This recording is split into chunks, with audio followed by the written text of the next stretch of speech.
একে ধমক দিলাম, ওকে ধমক দিলাম, ডাক্তারদেরকে ফাঁসি দিলাম কিংবা নার্সদেরকে অপমান করলাম, এতে কিন্তু স্বাস্থ্য সমস্যার কোনো সমাধান হবে না। যারা নতুন বন্দোবস্তের কথা বলেন, আমরা তাদের উদ্দেশ্যে বলতে চাই, এটাই নতুন বন্দোবস্ত, এটাই নতুন রাজনীতি, এবং বিএনপি সরকার সেই নতুন বন্দোবস্ত তৈরি করছে এবং করতে থাকে। আমরা কাজের কথায় আসতে চাই। চিটাগং মেডিকেল কলেজ দীর্ঘ ঐতিহ্যবাহী একটি প্রতিষ্ঠান এবং এই অঞ্চলের মানুষের স্বাস্থ্য সেবার প্রাণকেন্দ্র।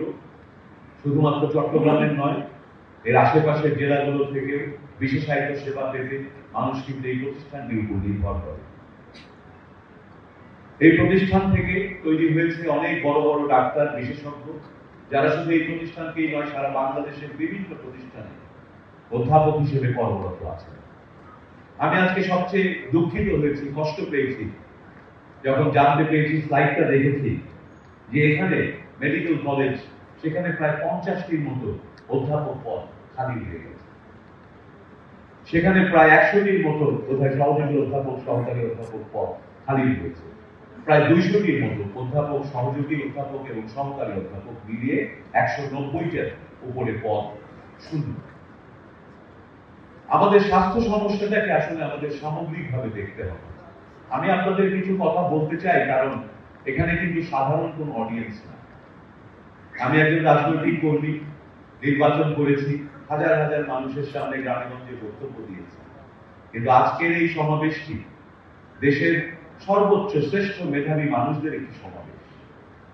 কেউ অধ্যাপক, কেউ ছাত্র, কেউ হয়তো কাজ করছেন এই হাসপাতালের পরিচালনার সঙ্গে সম্পৃক্ত থেকে। তাই স্বাস্থ্য ব্যবস্থার আলোচনার জন্য এর চেয়ে ভালো কোনো প্ল্যাটফর্ম আমি চিন্তাও করতে পারি না। আমি সেই সুযোগটি নেব। আমরা নানাভাবে এই স্বাস্থ্য সমস্যাগুলোকে দেখি।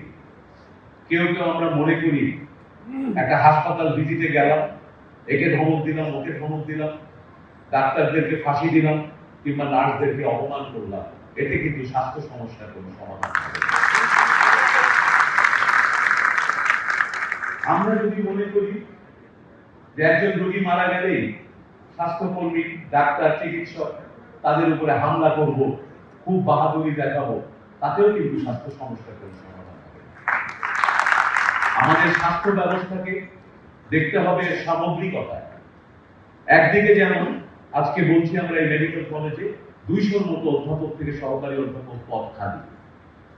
অন্যদিকে আমরা যদি আবার দাবি করি এই শহরে আরেকটা মেডিকেল কলেজ তৈরি করি, সেটি কি যুক্তিসঙ্গত হবে? মেডিকেল কলেজ কি কেবলই একটা বিল্ডিং, একটা ইমারত? এই কথাটি কিন্তু অনেক সময় আমরা অনেকেই মনে রাখতে পারি না।